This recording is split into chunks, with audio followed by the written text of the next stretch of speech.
नासिनवा के आगे कंदासी नेब सूबाई सलाहकार मंसूर हुसैन वसान खिलाफ असासन वारी केस में सिंध हाई कोर्ट में रिपोर्ट जमा न कराए सगी। अदालत पारा ने विकतारन ते कावज इज़हार कयो आहे। सिंध हाई कोर्ट में पीपी अगवान मंसूर वसान खिलाफ असासन वारी केस की ॿुधणी थी। अदालत मंसूर हुसैन वसान खिलाफ इंक्वायरी जारी रखण या बंद करण के हवाले से नेब का ईंदड़ ॿुधणीअ ताईं जवाब तलब करे वरितो आहे। ॿुधणीअ दौरान अदालत नेब का पुछाणो कयो त नेब इंक्वायरी बाबत रिपोर्ट छो जमा नाहे कराई। नेब प्रोसिक्यूटर अदालत में जवाब ॾींदे चयो त मंसूर वसान खिलाफ इंक्वायरी नेब सखर मुंतकिल कई थी वञे। इंक्वायरी बाबत रिपोर्ट सिंध हाई कोर्ट में पेश करणी आहे। अदालत ईंदड़ ॿुधणीअ ते मंसूर हुसैन वसान खिलाफ इंक्वायरी जारी या बंद करण बाबत जवाब तलब कंदे ॿुधणी 24 डिसंबर ताईं मुलतवी करे छॾी। खबर अवां शेयर कई पिया। नेब सूबाई सलाहकार मंसूर हुसैन वसान खिलाफ असासन वारी केस में सिंध हाई कोर्ट में रिपोर्ट जमा न कराए सगी। अदालत पारा ने विकतारन ते कावज जो इज़हार कयो आहे। सिंध हाई कोर्ट में पीपी अगवान मंसूर वसान खिलाफ असासन वारी केस की ॿुधणी थी। अदालत मंसूर हुसैन वसान खिलाफ इंक्वायरी जारी रखण या बंद करण के हवाले से नेब का ईंदड़ ॿुधणीअ ते जवाब तलब करे वरितो आहे।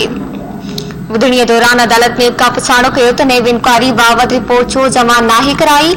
नेब प्रोसिक्यूटर अदालत में जवाब ॾींदे चयो त मंसूर वसान खिलाफ इंक्वायरी नेब सखर मुंतकिल कई थी वञे। इंक्वायरी बाबत रिपोर्ट सिंध हाई कोर्ट में पेश करणी आहे। अदालत ईंदड़ ॿुधणीअ ते मंसूर हुसैन वसान खिलाफ इंक्वायरी जारी या बंद करण बाबत जवाब तलब कंदे ॿुधणी 24 डिसंबर ताईं मुलतवी करे छॾी। तफ़सील मालूम कंदासीं कराची में धरती टीवी के रिपोर्टर इसाक सरकी का। जी साक अपडेट कजो। जी बिल्कुल, कराची सिंध हाई कोर्ट में पीपुल्स पार्टी अगवान ऐं मंसूर वसान उनके खिलाफ जो आमदनी का असासा ठाहिण जो नेक इंक्वायरी वारो मामलो है जैमें मंजूर वसान की दरखास्त से जमानत ते ॿुधणी थी आहे, जंहिंमें अदालत पारां जेको ॿुधायो वियो आहे नेक इंक्वायरी बंद कई वञे थी या जारी रहंदी। इहो अदालत पारां प्रोसिक्यूटर को सवाल कयो वियो आहे।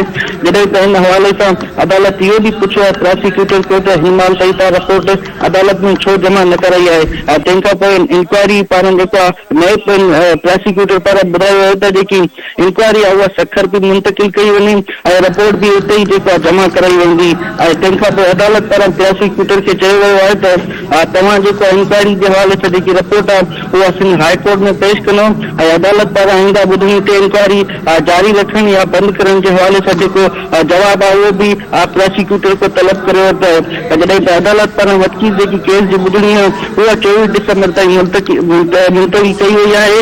जॾहिं त अदालत पारां आईंदा ॿुधणी ते जेको जांच ऑफिसर आहे उनखे भी पेश थियण जी जेको हिदायत आहे उहा जारी करे छॾी आहे। जॾहिं त जेकी तहकीकात आहे उहा भी जारी रखण जी जेकी अदालत आहे उहा नेब प्रोसिक्यूटर खे जेकी हिदायत आहे उहा करे छॾी आहे। जी मेहरबानी साक सर की तफ़सील ॾियण जे लाइ।